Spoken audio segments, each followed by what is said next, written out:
اردو ہے میرا نام، اردو ہے میرا نام، مصروں کی پہلی میں میر کی ہمراز غالب کی سہیلی، اردو ہے میرا نام۔ سلام مسنون، آپ دیکھ رہے ہیں آپ کا اپنا پسندیدہ چینل اردو لٹریچر۔ آپ سبھی کا آپ کے اپنے پسندیدہ چینل اردو لٹریچر پہ خیر مقدم ہے۔ آج کے اس ویڈیو میں ہم دیکھیں گے ٹھنڈا گوشت میں شامل افسانہ پیرن۔ یہ اس زمانے کی بات ہے جب میں بے حد مفلس تھا۔ بمبئی میں 9 روپے ماہوار کی ایک کھولی میں رہتا تھا جس میں پانی کا نل تھا نہ بجلی۔ ایک نہایت ہی غلیظ کوٹری تھی جس کی چھت پر سے ہزارہ کھٹمل میرے اوپر گرا کرتے تھے۔ چوہوں کی بھی کافی بہتات تھی۔ اتنے بڑے چوہے میں نے پھر کبھی نہیں دیکھے۔ بلیاں ان سے ڈرتی تھیں۔ چالی یعنی بلڈنگ میں صرف ایک غسل خانہ تھا جس کے دروازے کی کنڈی ٹوٹی ہوئی تھی۔ صبح سویرے چالی کی عورتیں پانی بھرنے کے لیے اس غسل خانے میں جمع ہو جاتی تھیں۔ یہودی، مرہٹی، گجراتی، کرسچن، بھات کی عورتیں۔ میرا یہ معمول تھا کہ ان عورتوں کی اجتماع سے بہت پہلے غسل خانے میں جاتا، دروازہ بھیڑتا اور نہانا شروع کر دیتا۔ ایک روز میں دیر سے اٹھا، غسل خانے میں پہنچ کر نہانا شروع کیا تو تھوڑی دیر کے بعد کھٹ سے دروازہ کھلا۔ میری پڑوسن تھی، بغل میں گاگر دبائے اس نے معلوم نہیں کیوں ایک لہجے کے لیے مجھے غور سے دیکھا، پھر ایک دم پلٹی۔ گاگر اس کے بغل سے پھسلی اور فرش پر لڑھکنے لگی، ایسی بھاگی جیسے کوئی شیر اس کا تعاقب کر رہا ہے۔ میں بہت ہنسا، اٹھ کر دروازہ بند کیا اور نہانا شروع کر دیا۔ تھوڑی دیر کے بعد پھر دروازہ کھلا۔ برج موہن تھا۔ میں نہا کے فارغ ہو چکا تھا اور کپڑے پہن رہا تھا۔ اس نے مجھ سے کہا، بھائی منٹو، آج اتوار ہے۔ مجھے یاد آ گیا کہ برج موہن کو باندرا جانا تھا اپنی دوست پیرن سے ملنے کے لیے۔ وہ ہر اتوار کو اسے ملنے جاتا تھا۔ وہ ایک معمولی شکل و صورت کی پارسی لڑکی تھی جس سے برج موہن کا معاشقہ قریباً 3 برس سے چل رہا تھا۔ ہر اتوار کو برج موہن مجھ سے 8 آنے ٹرین کے کرائے کے لیے لیتا۔ پیرن کے گھر پہنچتا، دونوں آدھے گھنٹے تک آپس میں باتیں کرتے۔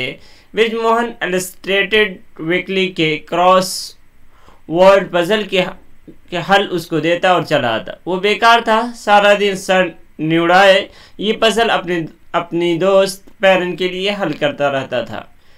اس کو چھوٹے چھوٹے کئی انعام مل چکے تھے مگر وہ سب پیرن نے وصول کیے تھے۔ برج موہن نے ان میں سے ایک دمڑی بھی اس سے نہ مانگی تھی۔ برج موہن کے پاس پیرن کی بے شمار تصویریں تھیں، شلوار قمیص میں، چست پائجامے میں، ساڑھی میں، فراک میں، بیدنگ کسٹیوم میں، فینسی ڈریس میں، غالباً 100 سے اوپر ہوں گی۔ پیرن قطعاً خوبصورت نہیں تھی، بلکہ میں تو یہ کہوں گا کہ بہت ہی ادنا شکل و صورت کی تھی، لیکن میں اپنی اس رائے کا اظہار برج موہن سے کبھی نہیں کیا تھا۔ میں نے پیرن کے متعلق کبھی کچھ پوچھا ہی نہیں تھا کہ وہ کون ہے، کیا کرتی ہے، برج موہن سے اس کی ملاقات کیسے ہوئی، عشق کی ابتدا کیوں کر ہوئی، کیا وہ اس سے شادی کرنے کا ارادہ رکھتی ہے، کیا وہ اس سے شادی کرنے کا ارادہ رکھتا ہے۔ برج موہن نے بھی اس کے بارے میں مجھ سے کبھی بات چیت نہ کی تھی۔ بس ہر اتوار کو وہ ناشتے کے بعد مجھ سے 8 آنے کرائے کے لیتا اور اس سے ملنے کے لیے باندرا روانہ ہو جاتا اور دوپہر تک لوٹ آتا۔ میں نے کھولی میں جا کر اس کو 8 آنے دیے، وہ چلا گیا۔ دوپہر کو لوٹا تو اس نے خلاف معمول مجھ سے کہا، آج معاملہ ختم ہو گیا۔ میں نے اس سے پوچھا، کون سا معاملہ؟ مجھے معلوم نہیں تھا کہ وہ کس معاملے کی بات کر رہا ہے۔ برج موہن نے جیسے اس کے سینے کا بوجھ ہلکا ہو گیا ہے مجھ سے کہا، پیرن سے آج 2 ٹوک فیصلہ ہو گیا۔ میں نے اس سے کہا، جب بھی تم سے ملنا شروع کرتا ہوں مجھے کوئی کام نہیں ملتا، تم بہت منحوس ہو۔ اس نے کہا، بہتر ہے ملنا چھوڑ دو، دیکھوں گی تمہیں کیسے کام ملتا ہے۔ میں منحوس ہوں مگر تم اول درجے کے نکھٹو اور کامچور ہو۔ اب یہ قصہ ختم ہو گیا ہے اور میرا خیال ہے انشاءاللہ کل ہی مجھے کام مل جائے گا۔ صبح تم مجھے 4 آنے دینا، میں سیٹھ نانو بھائی سے ملوں گا، وہ مجھے ضرور اپنا اسسٹنٹ رکھ لے گا۔ یہ سیٹھ نانو بھائی جو فلم ڈائریکٹر تھا، متعدد مرتبہ برج موہن کو ملازمت دینے سے انکار کر چکا تھا کیونکہ اس کا بھی پیرن کی طرح یہی خیال تھا کہ وہ کامچور اور نکما ہے۔ لیکن دوسرے روز جب برج موہن مجھ سے 4 آنے لے کر گیا تو دوپہر کو اس نے مجھے یہ خوشخبری سنائی کہ سیٹھ نانو بھائی نے بہت خوش ہو کر اسے 250 روپے ماہوار پر ملازم رکھ لیا ہے۔ کانٹریکٹ 1 برس کا ہے جس پر دستخط ہو چکے ہیں۔ پھر اس نے جیب میں ہاتھ ڈال کر 100 روپے نکالے اور مجھے دکھائے۔ یہ ایڈوانس ہے جی، تو میرا چاہتا ہے کہ کانٹریکٹ اور 100 روپے لے کر باندرا جاؤں اور پیرنٹ سے کہوں کہ لو دیکھو مجھے کام مل گیا ہے، لیکن ڈر ہے کہ نانو بھائی مجھے فوراً جواب دے دے گا۔ میرے ساتھ ایک نہیں کئی مرتبہ ایسا ہو چکا ہے۔ ادھر ملازمت ملی، ادھر پیرنٹ سے ملاقات ہوئی۔ معاملہ صاحب، کسی نہ کسی بہانے مجھے نکال باہر کیا گیا۔ خدا معلوم اس لڑکی میں یہ نحوست کہاں سے آ گئی۔ اب میں کم از کم 1 برس تک اس کا منہ نہیں دیکھوں گا۔ میرے پاس کپڑے بہت کم رہ گئے ہیں، 1 برس لگا کر کچھ بنا لوں تو پھر دیکھا جائے گا۔ 6 مہینے گزر گئے۔ برج موہن برابر کام پر جا رہا تھا۔ اس نے کئی نئے کپڑے بنوا لیے تھے، 1 درجن رومال بھی خرید لیے تھے۔ اب وہ تمام چیزیں اس کے پاس تھیں جو ایک کنوارے آدمی کے آرام و آسائش کے لیے ضروری ہوتی ہیں۔ ایک روز وہ اسٹوڈیو گیا ہوا تھا کہ اس کے نام ایک خط آیا۔ شام کو جب وہ لوٹا تو میں اسے یہ خط دینا بھول گیا۔ صبح ناشتے پر مجھے یاد آیا تو میں نے یہ خط اس کے حوالے کر دیا۔ لفافہ پکڑتے ہی وہ زور سے چیخا، لعنت! میں نے پوچھا کیا ہوا؟ وہی پیرن، اچھی بھلی زندگی گزر رہی تھی۔ یہ کہہ کر اس نے چمچ سے لفافہ کھولا، خط کا کاغذ نکالا اور مجھ سے کہا، وہی کم وقت ہے، میں کبھی اس کا ہینڈ رائٹنگ بھول سکتا ہوں؟ میں نے پوچھا کیا لکھتی ہے؟ میرا سر، کہتی ہے مجھ سے اس اتوار کو ضرور ملو، تم سے کچھ کہنا ہے۔ یہ کہہ کر برج موہن نے خط لفافے میں ڈالا اور جیب میں رکھ لیا۔ لو بھائی منٹو، نوکری سے انشاءاللہ کل ہی جواب مل جائے گا۔ کیا بکواس کرتے ہو؟ برج موہن نے بڑے وثوق سے کہا، نہیں منٹو، تم دیکھ لینا، کل اتوار ہے، پرسوں نانو بھائی کو ضرور مجھ سے کوئی نہ کوئی شکایت پیدا ہوگی اور وہ مجھے فوراً نکال باہر کرے گا۔ میں نے اس سے کہا، اگر تمہیں اتنا وثوق ہے تو مت جاؤ اس سے ملنے۔ یہ نہیں ہو سکتا، وہ بلائے تو مجھے جانا ہی پڑتا ہے۔ کیوں؟ ملازمت کرتے کرتے کچھ میں بھی اگتا چکا ہوں۔ 6 مہینے سے اوپر ہو گئے ہیں۔ یہ کہہ کر وہ مسکرائے اور چلا گیا۔ دوسرے روز ناشتہ کر کے وہ باندرا چلا گیا۔ پیرنٹ سے ملاقات کر کے لوٹا تو اس نے اس ملاقات کے بارے میں کوئی بات نہ کی۔ میں نے اس سے پوچھا، مل آئے اپنے منحوس ستارے سے؟ ہاں بھائی، اس سے کہہ دیا کہ ملازمت سے بہت جلد جواب مل جائے گا۔ یہ کہہ کر وہ کھاٹ پر سے اٹھا، چلو آؤ کھانا کھائیں۔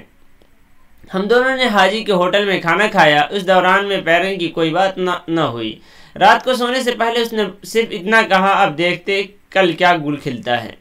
میرا خیال تھا کہ کچھ بھی نہیں ہوگا، مگر دوسرے روز برج موہن خلاف معمول اسٹوڈیو سے جلدی لوٹ آیا۔ مجھ سے ملا تو خوب زور سے ہنسا۔ جواب مل گیا بھائی۔ میں نے سمجھا مذاق کر رہا ہے۔ ہٹاؤ جی، جو ہٹنا تھا وہ تو ہٹ گیا، اب میں کیسے ہٹاؤں؟ سیٹھ نانو بھائی پر ٹونچ آ گئی ہے، اسٹوڈیو سیل ہو گیا ہے، میری وجہ سے خواہ مخواہ بیچارے نانو بھائی پر بھی آفت آئی۔ یہ کہہ کر برج موہن پھر ہنسنے لگا۔ میں نے صرف اتنا کہا، یہ عجیب سلسلہ ہے، دیکھ لو، اسے کہتے ہیں ہاتھ کنگن کو آرسی کیا۔ برج موہن نے سگریٹ سلگایا اور کیمرہ اٹھا کر باہر گھومنے چلا گیا۔ برج موہن اب بیکار تھا۔ جب اس کی جمع پونجی ختم ہو گئی تو اس نے ہر اتوار کو پھر سے مجھ سے باندرا جانے کے لیے 8 آنے مانگنے شروع کر دیے۔ مجھے ابھی تک معلوم نہیں آدھ پون گھنٹے میں وہ پیرن سے کیا باتیں کرتا تھا۔ ویسے وہ بہت اچھی گفتگو کرنے والا تھا، مگر اس لڑکی سے جس کی نحوست کا اس کو مکمل طور پر یقین تھا، وہ کس قسم کی باتیں کرتا تھا۔ میں نے ایک روز اسے پوچھا، برج، کیا پیرن کو بھی تم سے محبت ہے؟ نہیں، وہ کسی اور سے محبت کرتی ہے۔ تم سے کیوں ملتی ہے؟ اس لیے کہ میں ذہین ہوں، اس کے بھدے چہرے کو خوبصورت بنا کر پیش کر سکتا ہوں، اس کے لیے کراس ورڈ پزل حل کرتا ہوں، کبھی کبھی اس کو انعام بھی دلوا دیتا ہوں۔ منٹو، تم نہیں جانتے ان لڑکیوں کو، میں خوب پہچانتا ہوں انہیں۔ جس سے وہ محبت کرتی ہیں اس میں جو کمی ہے مجھ سے مل کر پوری کر لیتی ہے۔ یہ کہہ کر وہ مسکرایا۔ بڑی 420 ہے۔ میں نے قدر حیرت سے پوچھا مگر تم کیوں اس سے ملتے ہو؟ برجموہن ہنسا، چشمے کے پیچھے اپنی آنکھیں سکوڑ کر اس نے کہا مجھے مزہ آتا ہے۔ کس بات کا؟ اس کی نحوست کا۔ میں اس کا امتحان لے رہا ہوں، اس کی نحوست کا امتحان۔ یہ نحوست اپنے امتحان میں پوری اتری ہے۔ میں نے جب بھی اسے ملنا شروع کیا مجھے اپنے کام سے جواب ملا۔ اب میری ایک خواہش ہے کہ اس کے منحوس اثر کو چکمہ دے جاؤں۔ میں نے اس سے پوچھا کیا مطلب؟ برجموہن نے بڑی سنجیدگی سے کہا میرا یہ جی چاہتا ہے کہ ملازمت سے جواب ملنے سے پہلے ملازمت سے علیحدہ ہو جاؤں، یعنی خود اپنے آقا کو جواب دے دوں، اس سے بعد میں کہوں جناب مجھے معلوم تھا کہ آپ مجھے برطرف کرنے والے ہیں، اس لیے میں نے آپ کو زحمت نہ دی اور خود علیحدہ ہو گیا، اور آپ مجھے برطرف نہیں کر رہے تھے۔ یہ میری دوست پیرن تھی جس کی ناک کیمرے میں اس طرح گھستی ہے جیسے تیر۔ برجموہن مسکرایا، یہ میری ایک چھوٹی سی خواہش ہے، دیکھو پوری ہوتی ہے یا نہیں۔ میں نے کہا عجیب و غریب خواہش ہے، میری ہر چیز عجیب و غریب ہوتی ہے۔ پچھلے اتوار میں نے پیرن کی اس دوست کے لیے جس سے وہ محبت کرتی ہے ایک فوٹو تیار کر کے دیا۔ الو کے دم اسے کمپٹیشن میں بھیجے گا، یقینی طور پہ انعام ملے گا اسے، یہ کہہ کر وہ مسکرایا۔ برجموہن واقعی عجیب و غریب آدمی تھا۔ وہ پیرن کی دوست کو کئی بار فوٹو تیار کر کے دے چکا ہے۔ السٹریٹڈ ویکلی میں یہ فوٹو اس کے نام سے چھپتے تھے اور پیرن بہت خوش ہوتی تھی۔ برجموہن ان کو دیکھتا تھا تو مسکرا دیتا تھا۔ وہ پیرن کی دوست کی شکل صورت سے ناشنا تھا۔ پیرن نے برجموہن سے اس کی ملاقات تک نہ کرائی تھی، صرف اتنا بتایا تھا کہ وہ کسی مل میں کام کرتا ہے اور بہت خوبصورت ہے۔ ایک اتوار کو برج باندرا سے واپس آیا تو اس نے مجھ سے کہا لو بھائی منٹو آج معاملہ ختم ہو گیا۔ میں نے اس سے پوچھا پیرن والا؟ ہاں بھائی، کپڑے ختم ہو رہے تھے، میں نے سوچا کہ یہ سلسلہ ختم کرو، اب انشاءاللہ دنوں ہی میں کوئی نہ کوئی ملازمت مل جائے گی۔ میرا خیال ہے سیٹھ نیاز علی سے ملوں، اس نے ایک فلم بنانے کا اعلان کیا ہے، کل ہی جاؤں گا، تم یار ذرا اس کے دفتر کا پتہ لگانا۔ میں نے اس کے دفتر کا نیا فون ایک دوست سے پوچھ کر برجموہن کو بتا دیا۔ وہ دوسرے روز وہاں گیا، شام کو لوٹا، اس کے مطمئن چہرے پر مسکراہٹ تھی۔ لو بھائی منٹو، یہ کہہ کر اس نے جیب سے ٹائپ شدہ کاغذ نکالا اور میری طرف پھینک دیا۔ ایک پکچر کا کانٹریکٹ، تنخواہ 200 روپے ماہوار، کم ہے لیکن سیٹھ نیاز علی نے کہا ہے بڑھا دوں گا۔ ٹھیک ہے، میں ہنسا، آپ پیرن سے کب ملو گے؟ برجموہن مسکرایا، کب ملوں گا؟ میں بھی یہی سوچ رہا تھا کہ مجھے اسے کب ملنا چاہیے۔ منٹو یار، میں نے تم سے کہا تھا کہ ایک میری چھوٹی سی خواہش ہے، بس وہ پوری ہو جائے۔ میرا خیال ہے مجھے اتنی جلدی نہیں کرنی چاہیے، ذرا میرے 3-4 جوڑے بن جائیں۔ 50 روپے ایڈوانس لے آیا ہوں، 25 تم رکھ لو۔ 25 میں نے لیے، ہوٹل والے کا قرض تھا جو فوراً چکا دیا گیا۔ ہمارے دن بڑی خوشحالی میں گزرنے لگے۔ 100 روپے ماہوار میں کما لیتا تھا، 200 روپے ماہوار برجموہن لے آتا تھا۔ بڑے عیش تھے۔ 5 مہینے گزر گئے کہ اچانک ایک روز پیرن کا خط برجموہن کو وصول ہوا۔ لو بھائی منٹو، اسرائیل صاحب تشریف لے آئے۔ صحیح بات ہے کہ میں نے اس وقت خط دیکھ کر خوف سا محسوس کیا، مگر برجموہن نے مسکراتے ہوئے لفافہ چاک کیا، خط کا کاغذ نکال کر پڑھا، بالکل مختصر تحریر تھی۔ میں نے برجموہن سے پوچھا کیا فرماتی ہیں؟ فرماتی ہیں اتوار کو مجھ سے ضرور ملو، ایک اشد ضروری کام ہے۔ برجموہن نے خط لفافے میں واپس ڈال کر اپنی جیب میں رکھ لیا۔ میں نے اس سے پوچھا جاؤ گے؟ جانا ہی پڑے گا۔ پھر اس نے یہ فلمی گیت گانا شروع کر دیا، مت بھول مسافر تجھے جانا ہی پڑے گا۔ میں نے اس سے کہا برج مت جاؤ اس سے ملنے، بڑے اچھے دن گزر رہے ہیں ہمارے، تم نہیں جانتے میں خدا معلوم کس طرح تمہیں 8 آنے دیا کرتا تھا۔ برجموہن مسکرایا، مجھے سب معلوم ہے، لیکن افسوس ہے کہ اب وہ دن پھر آنے والے ہیں جب تم خدا معلوم کس طرح مجھے ہر اتوار 8 آنے دیا کرو گے۔ اتوار کو برجموہن پیرن سے ملنے باندرا گیا، واپس آیا تو اس نے مجھ سے صرف اتنا کہا، میں نے اس سے کہا یہ 12ویں مرتبہ ہے کہ مجھے تمہاری نحوست کی وجہ سے برطرف ہونا پڑے گا، تم پر رحمت ہو زرتشت کی۔ میں نے پوچھا اس نے یہ سن کر کچھ کہا؟ برج نے جواب دیا، فقط یہ، تم سلی ایڈیٹ ہو، تم ہو 100%۔ یہ کہہ کر برج ہنسا۔ اب میں کل صبح دفتر جاتے ہی استعفیٰ پیش کر دینے والا ہوں، میں نے وہیں پیرن کے ہاں لکھ لیا تھا۔ برجموہن نے مجھے استعفیٰ کا کاغذ دکھایا۔ دوسرے روز خلاف معمول اس نے جلدی ناشتہ کیا اور دفتر روانہ ہو گیا۔